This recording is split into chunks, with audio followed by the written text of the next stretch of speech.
नमस्कार, स्वागत है आपका। आप देख रहे हैं इंडिया टीवी। आपके साथ मैं हूं प्राची पाराशर। सुबह के 11 बज चुके हैं। हम लेकर हाजिर हैं धुआंधार खबरों का नॉन स्टॉप बुलेटिन। नमस्कार, मैं हूं अमित पालित। अगले 1 घंटे तक आपको हर खबर मिलेगी। अभी दिल्ली, मुंबई, लखनऊ, पटना, बनारस, किसी भी शहर की कोई भी खबर नहीं छूटेगी। यानी हर वो खबर जो इस वक्त सुर्खियों में है आपको मिलेगी अभी।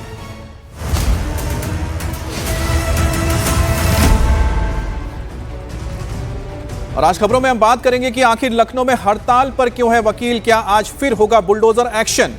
रतलाम से सासाराम तक 24 घंटे में 2 जगह कैसे जल गई ट्रेन। लखनऊ में गोमती एक्सप्रेस में टुकड़ों में मिली महिला की लाश की क्या है पहेली। बंगाल में क्यों है इतना बवाल, कैसे उन्मादी भीड़ ने पुलिस पर की है पत्थरबाजी। और नीट पेपर लीक कांड में क्या है नया खुलासा। दिल्ली में स्विमिंग पूल में कैसे डूब गया 10 साल का बच्चा। संस्कार। सबसे पहले खबर लखनऊ में वकीलों के चैम्बर पर बुलडोजर एक्शन की। वकीलों के चैम्बर को गिराए जाने के बाद बवाल बढ़ता नजर आ रहा है। लखनऊ के वकीलों ने पुलिस लाठीचार्ज के विरोध में 3 दिन की हड़ताल का ऐलान कर दिया है। इसके तहत वकील 18 से 20 तक कामकाज का बहिष्कार करेंगे।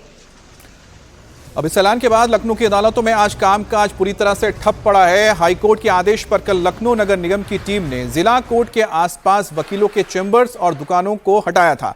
हाईकोर्ट के आदेश पर 240 अवैध चैम्बर्स और दुकानों को तोड़ा जाएगा। जैसे ही बुलडोजर एक्शन शुरू हुआ, वहां भारी संख्या में वकील पहुंच गए और अपने चैम्बर को गिराने का विरोध करने लगे।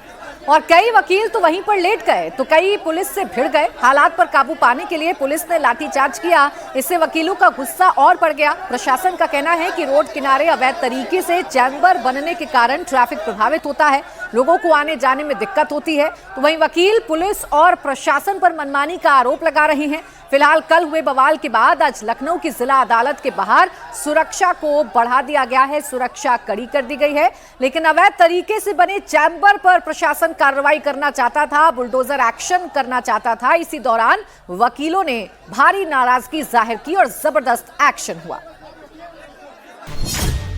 काला कोट वर्सेस बुलडोजर, लखनऊ में फुल गदर। पीले पंजे का धावा, वकीलों ने बोला हमला।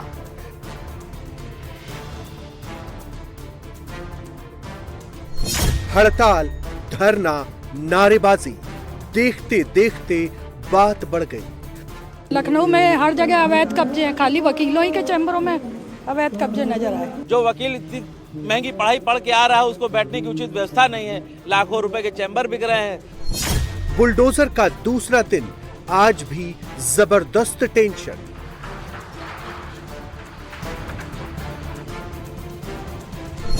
खाकी वर्सेस काला कोट, आखिर कब तक टेंशन। अब पूरी कार्रवाई इलाहाबाद हाईकोर्ट के आदेश पर हुई है और हाईकोर्ट ने पुराना जो हाईकोर्ट स्वास्थ्य भवन चौराहे के आसपास बने वकीलों के 240 अवैध चैम्बर्स हैं उसको गिराने का आदेश दिया, क्योंकि अवैध तरीके से बनाया गया था। 16 मई को ही इस बारे में नोटिस दे दिया गया था। 16 मई को अवैध चैम्बर हटाने को कहा गया था। 240 अवैध ऐसे चैम्बर और दुकानें थी जिनको गिराना था। पुराना हाईकोर्ट स्वास्थ्य भवन चौराहे के पास का ये इलाका है जहां पर नालियों के ऊपर, उसके साथ ही जो फुटपाथ है उस पर 240 इस तरह के चैम्बर्स बनाए गए थे और साथ ही साथ दुकानें बनाई गई थी। अब वकीलों के चैम्बर पर बुलडोजर चला, पुलिस से भिड़ गए वकील, पथराव भी किया। पुलिस के साथ वकीलों के साथ जो झड़प हुई उसमें लाठीचार्ज तक करना पड़ा। बुलडोजर एक्शन के विरोध में हड़ताल पर चले गए हैं वकील। 3 दिन तक हड़ताल पर रहेंगे। 18 से 20 मई तक काम का बहिष्कार करेंगे। यानी कि अगर आपको कोर्ट में कोई काम है तो आपको वकील नहीं मिल पाएंगे, जिसका खामियाजा अब उन लोगों को भुगतना पड़ेगा जिनके केसेस इस वक्त कोर्ट में लगे हुए हैं या फिर जो कोर्ट तक जाना चाहते हैं। और रुचि कुमार हमारी सहयोगी इस वक्त जुड़ गई है ज्यादा जानकारी के साथ। सीधा रुचि के पास हम चलेंगे। रुचि, कल तो हमने जबरदस्त हंगामा देखा है, आज किस तरीके का एक्शन जमीन पर देखने को मिल सकता है? क्या तैयारी प्रशासन की है और वकील क्या कह रहे हैं? कल क्योंकि फर्स्ट हाफ में एक्शन हुआ था बुलडोज़र का और जो चैम्बर्स थे जिनको इलीगल कह रहा है प्रशासन, वो गिराए भी गए थे। इसी सड़क पे आगे रजिस्ट्री का ऑफिस है और थोड़ा सा आगे जब बुलडोज़र पहुंचा था तो विवाद हो गया था। बार एसोसिएशन धरने पे बैठ गया था। बुलडोज़र्स को वापस लौटना पड़ा था। 4 बजे जब फिर से बुलडोज़र आए तब भी वो कार्रवाई नहीं कर पाए। तो अब ये तय हुआ है कि एक बार मीटिंग होगी बार एसोसिएशन के साथ, उसके बाद जो करीब 50 अभी भी चैम्बर्स बचे हैं जिनको गिराया जाना है, जिसमें लाल निशान लगे हैं, तब कार्रवाई होगी। जहाँ तक कोर्ट की बात है, यहाँ हम जहाँ खड़े हैं यहाँ पर पैर रखने की जगह नहीं होती, इतना ज़्यादा भीड़ रहती है। लेकिन आज लखनऊ के जो ये कोर्ट्स हैं, सेशन कोर्ट्स हैं, ये कचहरी है या रजिस्ट्रार ऑफिस है, रजिस्ट्री ऑफिस है, कहीं भी काम नहीं हो रहा, सब जगह वकील हड़ताल पर है। और यहाँ पर बहुत ज़्यादा बुलडोज़र का एक्शन हुआ है जिस जगह हम इस समय हैं। ये सब पक्के चैम्बर्स थे वकीलों के। अब वकील इसको लेकर नाराज़ हैं। उनका कहना है कि हमने इतना पैसा खर्च करके ये चैम्बर्स बनाए थे और अब इसको गिरा दिया, अब हम कहाँ बैठेंगे। क्योंकि ये बात वकीलों की सही है कि जितने वकील हैं लखनऊ में उतने चैम्बर्स यहाँ पर नहीं हैं। तो अब वकालत करनी है, वो रजिस्टर हो गए हैं कोर्ट में, तो जाएँ कहाँ। वकील साहब भी हमारे साथ है। अब क्या कह रहे हैं, अभी 50 के आसपास और गिराए जाने? नहीं, ये जो गिराए जाने का कार्य है बहुत ही निंदनीय है और गलत है। पहली बात तो अगर गिराने के पहले सरकार को वकीलों के बैठने के लिए व्यवस्था करनी चाहिए। और सबसे बड़ा कदम तो ये होना चाहिए, जो कुकुरमुत्ते की तरह LLB कॉलेज खुलते जा रहे हैं, उनमें एडमिशन होते जा रहे हैं। पहले 1000-1500 लोगों का रजिस्ट्रेशन होता था, इस समय करीब 80,000-85,000 लोगों का रजिस्ट्रेशन होता है और सरकार उनके बैठने की व्यवस्था नहीं कर पाती है और गिराने के लिए तुरंत तैयार हो जाती है। पुलिस और वकीलों का तो हमेशा भी 36 का आंकड़ा रहा है। पुलिस को मौका मिलते ही वकीलों पे लाठीचार्ज करने के लिए तैयार हो जाती है। भाई जो काम शांतिपूर्ण तरीके से भी हो सकता था उसमें लाठीचार्ज की ज़रूरत नहीं थी।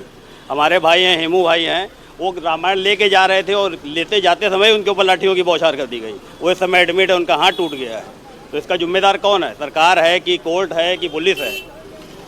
इस तरह से अब मुख्यमंत्री को भी चिट्ठी लिखी गई है कार्रवाई के लिए। अब आगे आप जहाँ चलेंगे तो कल जो एक्शन हुआ था, लेकिन उसके आगे और भी बहुत सारे चैम्बर्स हैं जिसमें लाल निशान यहाँ पर लगे हुए हैं।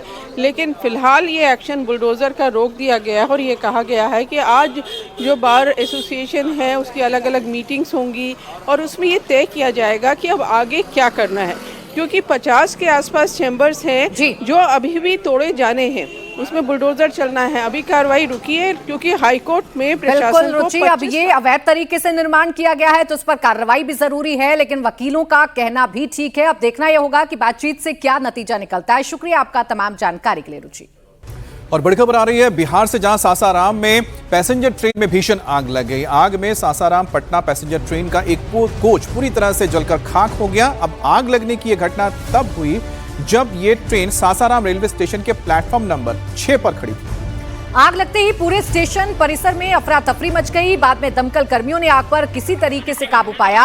24 घंटे में ट्रेन के कोच में आग लगने की ये दूसरी घटना है। कल त्रिवेंद्रम दिल्ली राजधानी एक्सप्रेस में कोटा और रतलाम के बीच में आग लग गई थी। आग इतनी भयंकर थी कि जैसे तैसे ट्रेन में सवार यात्रियों का रेस्क्यू किया गया। इसमें पहले शुक्रवार को हैदराबाद जयपुर एक्सप्रेस में 3 टियर AC कोच B1 और B2 में आग लग गई थी, जिससे स्टेशन परिसर में हड़कंप मच गया था।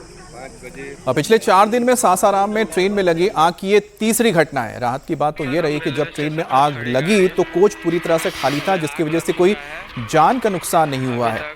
फिलहाल शॉर्ट सर्किट से ट्रेन में आग लगने की संभावना जताई जा रही है। सासाराम से आरा होकर पटना को जाने वाली पैसेंजर ट्रेन में अचानक आग लगने से प्लेटफॉर्म पर बैठे यात्री इधर उधर भागने भी लगे।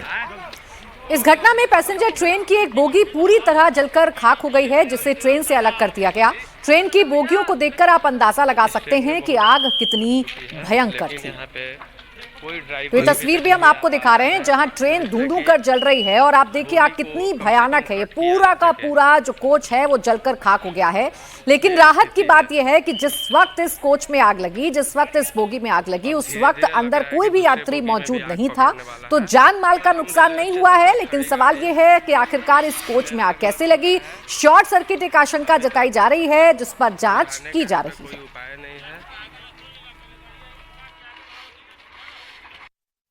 क्या हुआ सर? उसका एक जनरल कोच में जो है आग लग गई थी। उसमें सवारी थी सर? इसकी पता नहीं चला है, कोच खाली था वो। क्या आग लगा, कैसे पता चला सर? अभी उसकी जांच की जा रही है। कौन गाड़ी है सर? 5312 है, ये सासाराम पटना पैसेंजर है। और बार बार ट्रेन के कोच में लग रही आग यात्रियों की सुरक्षा को लेकर अब कई सवाल खड़े होते हैं। किसकी लापरवाही के चलते आग लगातार लग रही है और इसके लिए जिम्मेदार कौन है? फिलहाल रेलवे पुलिस इस पूरे मामले को लेकर जांच कर रही है।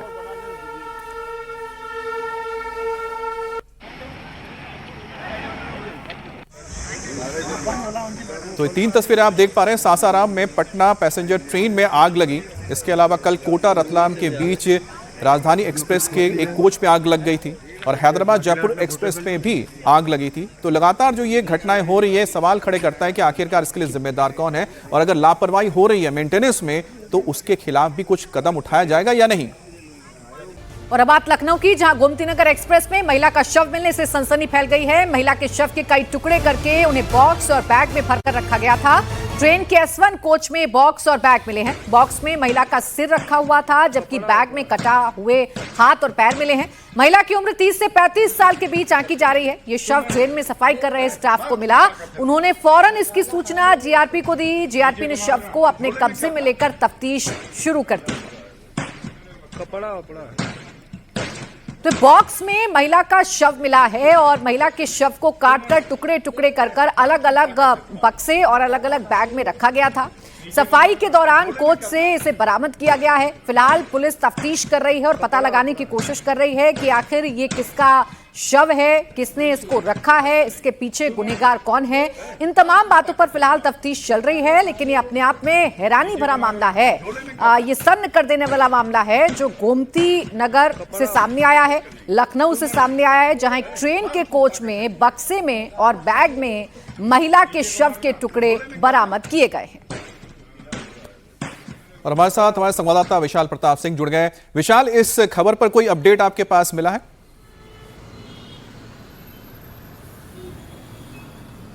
अमित, सबसे बड़ी जो चुनौती है जीआरपी लखनऊ के सामने वो यही है कि महिला का जो शव है उसको आइडेंटिफाई किया जा सके, उसकी तफ्तीश की जा सके और ये एस्टैब्लिश किया जा सके कि चूंकि ट्रेन जो है गोमती नगर एक्सप्रेस वो बिहार के छपरा से चलती है। शनिवार शाम को बताया था कि लगभग 6:30 के करीब ये ट्रेन छपरा से चली थी और सुबह 6 बजे लखनऊ के चारबाग रेलवे स्टेशन पहुंची थी, जिसके बाद पूरी ट्रेन खाली हो जाती है। जब सफाई कर्मचारी अंदर पहुंचते हैं तो वो देखते हैं कि S1 कोच के सीट के नीचे बाकायदा ये बड़ा बॉक्स रखा हुआ है, जिसके बाद तत्काल डॉग स्क्वाड बुलाया जाता है। जीआरपी के तत्काल अधिकारी मौके पर पहुंचते हैं, डॉग स्क्वाड पहुंचता है, फिंगरप्रिंट्स वाले जो एक्सपर्ट्स होते हैं वो पहुंचते हैं और उसके बाद जब ताला तोड़ा जाता है, जिसके विजुअल्स इंडिया टीवी के पास मौजूद हैं, तो अंदर से महिला का सर कटी हुई लाश मिलती है। जो दूसरा बैग मिलता है उसमें महिला के हाथ और पैर काट के बुरी तरीके से रखे गए थे और उसको इस तरीके से पैक किया गया था कि बॉक्स के ऊपर हो, बॉक्स के बाहर हो, ट्रेन के बाकी हिस्से में हो, कहीं पे भी खून के निशान ना मिले। यानी कि वो जो शव है उसको छपरा में रखा गया,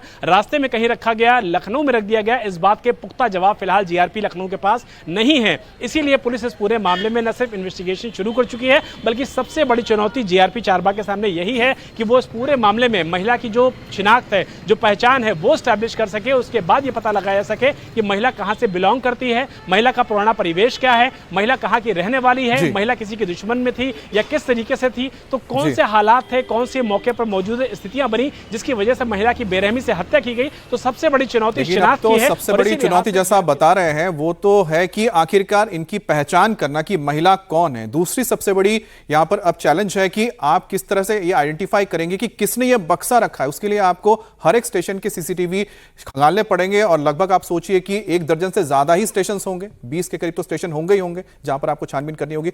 आप नजर बनाए रखें इस खबर पर। बहुत बहुत धन्यवाद आपका।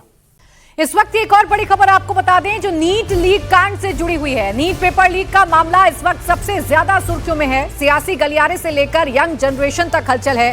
पेपर लीक के केस में सीबीआई की छानबीन में कई बड़े खुलासे हुए हैं। सूत्रों के मुताबिक जांच में सामने आ रहा है कि मेन के साथ रिजर्व पेपर को भी लीक किया गया था। गेस्ट पेपर में दोनों सेट से सवाल मिलने के बाद जांच तेज हो गई है। सीबीआई एक्शन मोड में है। सूत्रों के मुताबिक एनटीए का एक अफसर भी रडार पर है जिसका पेपर लीक की मास्टरमाइंड ब्यूटिशियन मनीषा वाघमारे से कनेक्शन हो सकता है।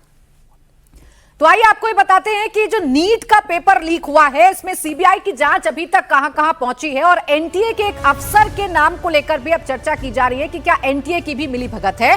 तो देखिए, जानकारी ये है कि पेपर के दोनों सेट लीक हुए थे, यानी कि रिजर्व पेपर भी लीक हुआ था, रिजर्व प्रश्न पत्र भी लीक हुआ था और गेस्ट पेपर के जरिए जो प्रश्न पत्र में सवाल आने वाले थे उनको लीक कर दिया गया था। पीवी कुलकर्णी ने गेस्ट पेपर बनाया था और मनीषा मंधारे ने गेस्ट पेपर बनाया था। स्पेशल क्लास में इनको रटवाया गया था। तो पूरे नेक्सस की तरह यह काम किया गया है जिससे बच्चों के भविष्य के साथ खिलवाड़ हुआ है। फिलहाल सीबीआई जांच कर रही है और एनटीए के कौन से अफसर इसमें शामिल हैं ये पता लगाने की कोशिश कर रही है। अभी तक क्या क्या एक्शन हुआ है? 9 आरोपी अब तक अरेस्ट किए जा चुके हैं और अकेले महाराष्ट्र से 4 लोगों की गिरफ्तारी की जा चुकी है इस मामले में। तो वहीं दिल्ली हरियाणा से भी एक आरोपी को अरेस्ट किया गया है और राजस्थान से 3 लोगों को गिरफ्तार किया गया है। बाकायदा पता लगाने की कोशिश की जा रही है कि आखिरकार ये पेपर लीक कैसे हुआ है। पीवी कुलकर्णी मास्टरमाइंड नंबर 1 है जिनको अरेस्ट कर लिया गया है। मनीषा गुरुनाथ मंधारे मास्टरमाइंड नंबर 2 है जिनको अरेस्ट कर लिया गया है और मनीषा वाघमारे मास्टरमाइंड नंबर 3 है जिनको अरेस्ट कर लिया गया है। और अब इन तीनों का ही एनटीए के अफसर से क्या कनेक्शन है यह पता लगाने की कोशिश की जा रही है। तो पेपर लीक केस में पहले दिन से सियासी पारा हाई है। राहुल, प्रियंका, केजरीवाल समेत सभी विपक्षी नेताओं के टारगेट पर केंद्र सरकार है। राहुल गांधी ने सबसे पहले धर्मेंद्र प्रधान का इस्तीफा मांगा है। केजरीवाल ने कल नीट से जुड़े छात्रों के सुसाइड को लेकर चिंता जताई और कहा कि अब तक उनकी जानकारी में 4 छात्रों ने जान दी है लेकिन ये समाधान नहीं। मेरी सबसे सारे बच्चों से रिक्वेस्ट है कि इतना एक्सट्रीम स्टेप मत उठाइए। आपकी एंजाइटी को मैं समझ रहा हूँ। मैंने भी आईआईटी के एग्जाम दिए थे, मैंने यूपीएससी के एग्जाम दिए थे। कितना स्ट्रेस के अंदर हम एग्जाम देते हैं, तैयारी करते हैं, पेपर दे के आते हैं और अगर पेपर कैंसिल हो जाए, मैं ये सोच रहा था कि अगर मेरे टाइम में पेपर कैंसिल हो जाता तो मुझ पे क्या गुजरती। लेकिन स्ट्रेस, सुइसाइड करना, इतना एक्सट्रीम स्टेप लेना, ये तो इसका समाधान नहीं है ना। हमें मिलकर इसका समाधान निकालना है। तो सबसे पहले तो मैं सभी बच्चों से रिक्वेस्ट करना चाहता हूं कि अगर आप डिप्रेशन में हैं, आप अपनी फीलिंग्स मेरे साथ शेयर कीजिए। आप कमेंट सेक्शन में या डीएम करके मुझे मेरे साथ अपनी फीलिंग्स शेयर कर सकते हैं। I will get in touch with you और हम मिलके इसका समाधान निकालेंगे। आप सब लोग पढ़े लिखे लोग हैं, आप सब लोग समझदार लोग हैं। नीट को कैसे ठीक करना है, हम मिलके इसका समाधान निकालेंगे ना। आपने भी कुछ सोचा होगा इसके बारे में। आप अपने सजेशंस भी मुझे भेजिए, अपने सॉल्यूशंस भी मुझे भेजिए। मिलके करते हैं इसका समाधान। और बड़ी खबर बंगाल से है जहां पर बीजेपी सरकार जब से आई है तब से कट्टरपंथियों में खलबली मची हुई है। शुभेंदु सरकार के तरफ से लगातार जो फैसले लिए जा रहे हैं उससे जिहादी तिल मिलाए हुए हैं। शुभेंदु ने आते ही सड़कों पर नमाज पढ़ने पर रोक लगा दी, धार्मिक स्थलों में लाउड स्पीकर की आवाज धीमी करवा दिया, हटवाने का आदेश दिया, अवैध अतिक्रमण पर बुलडोजर एक्शन शुरू कर दिया। यानी बंगाल में पूरी तरह से योगी मॉडल लागू हो गया है जिससे लेकर कट्टरपंथी बौखलाए हुए हैं। आसनसोल के बाद कोलकाता में कट्टरपंथियों ने दंगा भड़काने की कोशिश की लेकिन इस साजिश को पुलिस ने नाकाम कर दिया है। कोलकाता के पार्क स्ट्रीट इलाके में सड़क पर नमाज पढ़ने को लेकर मुस्लिम समुदाय की भीड़ अचानक सड़कों पर उतर आई थी जिसके बाद पुलिस ने लोगों को समझाने की कोशिश भी की।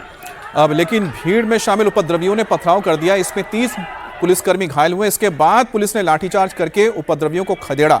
हंगामे और झड़प के बाद पूरे इलाके में भारी तादाद में पुलिस फोर्स तैनात किया गया। ये पार्क सर्कस का इलाका है, आप देख पा रहे हैं कि बहुत महत्वपूर्ण एक चौराहा है जिसके आसपास सड़क पर लोग बैठ जाते हैं। ये नॉर्थ और साउथ कोलकाता को जोड़ता है। ऐसे में आप समझिए कि यहाँ पर अगर इस तरह से प्रदर्शन होगा या खुले में नमाज पढ़ने की कोशिश होगी तो इसका असर पूरे कोलकाता के ट्रैफिक पर पड़ता है और यही वजह की सरकार ने आते ही यहाँ पर इस तरह की गतिविधियों को बंद करने का आदेश दिया है। तो 3 तस्वीरें आप देख रहे हैं कोलकाता जहां पर पार्क सर्कस में यह हंगामा हुआ। इसके अलावा लाउड स्पीकर को लेकर आसनसोल में हंगामा हुआ था जहां पर लाउड स्पीकर को हटाने के लिए नहीं कहा गया था, सिर्फ कहा था कि आवाज धीमी कर दें। उसको लेकर ये लोग पहुंचे थे उपद्रवी और थाने का घेराव करके उसमें हमला किया था। कई पुलिस वाले भी चोटिल हुए थे। अब हावड़ा में पुलिस ने एक्शन लेना शुरू किया है। तमाम जो अवैध यहां पर दुकानें या कोई भी यहां पर स्ट्रक्चर बना हुआ है स्टेशन के आसपास या गंगा जी के किनारे, उसे हटाने का काम शुरू हुआ है।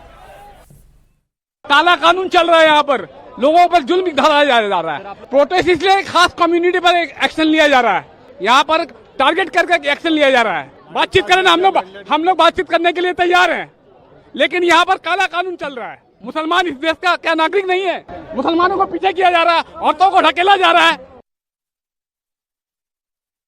अवैध जमायत हुआ था जब पुलिस हटाने गया था, पुलिस के ऊपर अटैक हुआ था।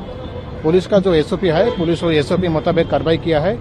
हम लोग देखेंगे जो उसका पीछे कौन है, सबको हम लोग अरेस्ट करेंगे, ठीक है। उसका सबका खिलाफ में हम लोग कड़ा जो लीगल एक्शन है वो होगा।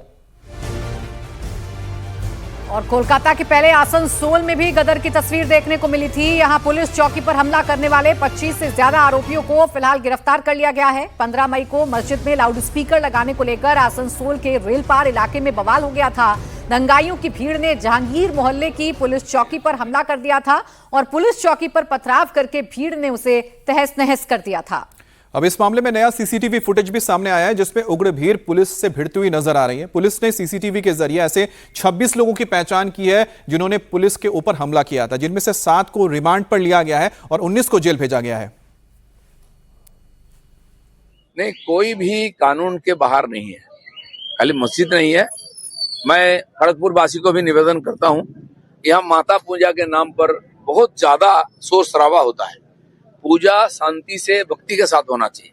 हम भी जाते हैं पूजा में करते हैं, ऐसा वातावरण ना हो कि डरा हुआ बीमार हो जाएं लोग, बच्चे बूढ़े। सुंदर पवित्र वातावरण में पूजा होना चाहिए, सरकार की भी सहयोग मिलेगी।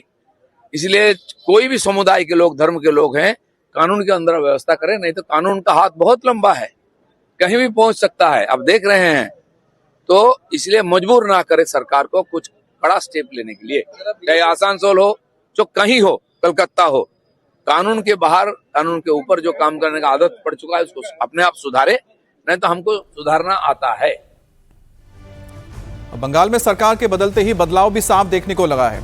शुभेंदु ने सीएम बनते ही बंगाल में योगी मॉडल लागू किया। पूरे बंगाल में इस वक्त फुल स्पीड में बुलडोजर चल रहे हैं। अवैध कब्जे पर पीले पंजे का प्रहार हो रहा है।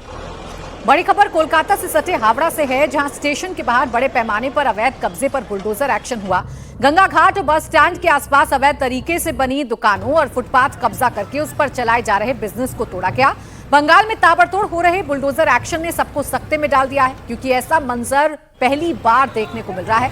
अवैध निर्माण के खिलाफ कोई सरकार इस तरीके से पश्चिम बंगाल में अभी तक कार्रवाई नहीं करती थी, लेकिन अब अवैध निर्माण पर ये बुलडोजर ऐसे ही गरजे। उधर शुभेंदु सरकार के बुलडोजर एक्शन को लेकर बंगाल की सियासत भी गर्मा गई है। पूर्व CM Mamata Banerjee bulldozer action पर भड़की हुई हैं। पश्चिम बंगाल में बुलडोजर पॉलिटिक्स में विश्वास नहीं रखा जाता। ममता ने सोशल मीडिया पर लिखा कि घरों से लेकर फुटपाथ तक गरीब लोग राजनीतिक अहंकार की कीमत चुका रहे हैं। रविन्द्रनाथ टैगोर और सुभाष चंद्र बोस की धरती को डर, ताकत और आम नागरिकों के घरों पर बुलडोजर चलाकर नहीं चलाया जा सकता। प्रधानमंत्री नरेंद्र मोदी जब कोई अपील करते हैं तो पूरा देश उसे फॉलो करता है। पीएम ने जब ईंधन की बचत का संदेश दिया तो असर हुआ। खासकर एनडीए शासित राज्यों में पीएम के संदेश का जबरदस्त असर दिख रहा है। ईंधन बचत योजना अब दिल्ली और जोर शोर से लागू कर रही है। बड़ी खबर आपको बताते हैं, ईंधन बचत की दिशा में दिल्ली सरकार ने बड़ा कदम उठाया है। दिल्ली सरकार आज मेट्रो डे मना रही है। CM Rekha Gupta metro, ITO, metro station में सफर करेंगे या मेट्रो में सफर करेंगे। दिल्ली सरकार के अधिकारी और कर्मचारी भी आज पब्लिक ट्रांसपोर्ट का इस्तेमाल कर रहे हैं। तो दिल्ली पुलिस कमिश्नर ने भी ईंधन की बचत के लिए मेमोरेंडम जारी किया है। ईंधन की बचत को बढ़ावा देने के लिए दिल्ली सरकार आज मेरा भारत मेरा योगदान और मेट्रो सोमवार मना रही है। दिल्ली सरकार ने फ्यूल यूसेज को 20% तक कम करने का फैसला किया है और कई राज्यों से इस तरह की तस्वीर सामने आई। सीएम से लेकर केंद्रीय मंत्री, सांसद, विधायक तक अपने काफिले में कटौती करते हुए देखे जा रहे हैं।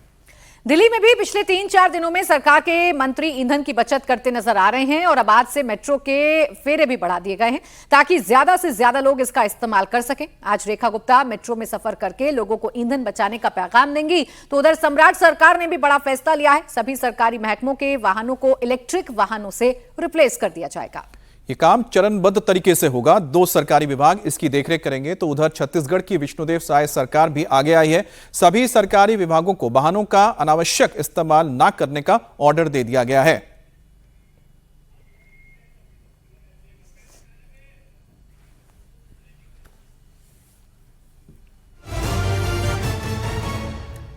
और इस वक्त की बड़ी खबर बिहार से, जहां पर मोदी की अपील का बड़ा असर हुआ है। पीएम मोदी ने जो अपील की थी उसके तहत सम्राट सरकार ने बड़ा फैसला लिया है। अब सरकारी विभागों में इलेक्ट्रिक वाहन चलाने की तैयारी हो रही है। पेट्रोल डीजल से चलने वाली सरकारी गाड़ियां हटाई जाएंगी और आने वाले दिनों में बिहार के सरकारी महकमों में इलेक्ट्रिक वाहन चलेंगे ताकि ईंधन की बचत हो। बिहार सरकार भी ईंधन की बचत के लिए मोदी के साथ आ गई है। सरकारी विभागों में अब सिर्फ इलेक्ट्रिक वाहन चलाने की तैयारी की जा रही है। चरणबद्ध तरीके से पेट्रोल और डीजल से चलने वाले वाहनों को रिप्लेस किया जाएगा। 2 सरकारी विभागों को इसके लिए नोडल एजेंसी बनाया गया है।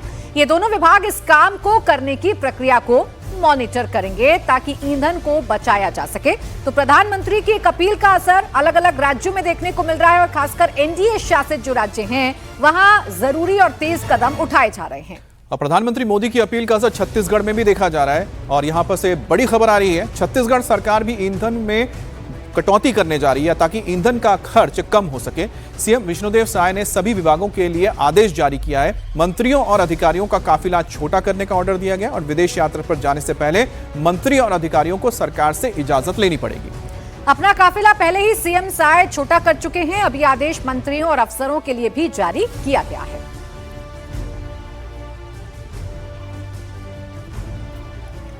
और अनामिका हमारी सहयोगी इस वक्त जुड़ गई हैं दिल्ली से। अनामिका, आज जो कोशिश सीएम रेखा गुप्ता कर रही हैं उसका कितना असर है और क्या तैयारी है? आज सीएम खुद मेट्रो में सफर करने जा रही हैं।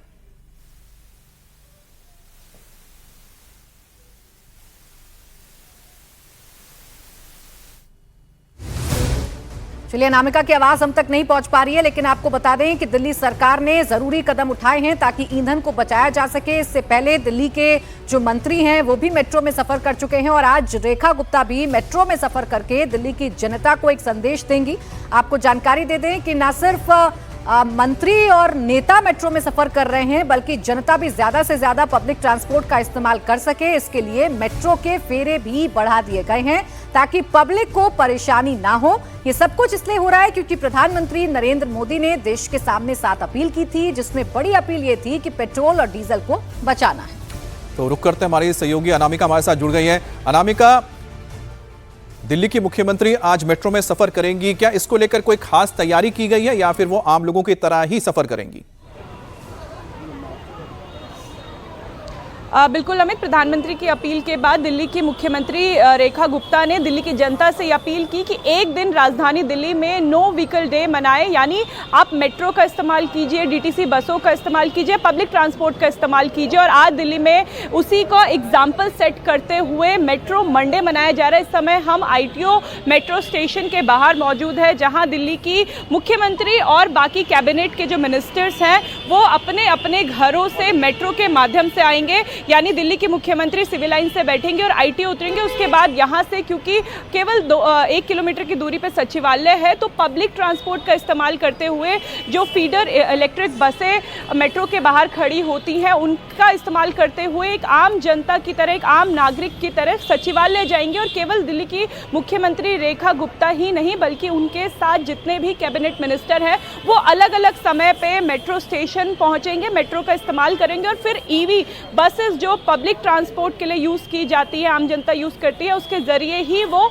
सचिवालय पहुंचेंगे। दिल्ली में आज जो मेट्रो है वो 6 मेट्रो अधिक चलाई जा रही है, 24 अधिक फेरे होंगे और कुछ विभागों को 2 दिन के लिए वर्क फ्रॉम होम भी दिया जाएगा सप्ताह में अलग अलग दिन, ताकि मेट्रो में भी भीड़ कम हो, क्योंकि अगर सभी लोग मेट्रो से बिल्कुल अनामिका, कोशिश तो है और जब सरकारें कोशिश करने लगती हैं, जब खुद मुख्यमंत्री कोशिश करने लगती हैं तो फिर जनता पर भी इसका असर पड़ेगा, ये समझा जा सकता है। शुक्रिया अनामिका तमाम जानकारी के लिए।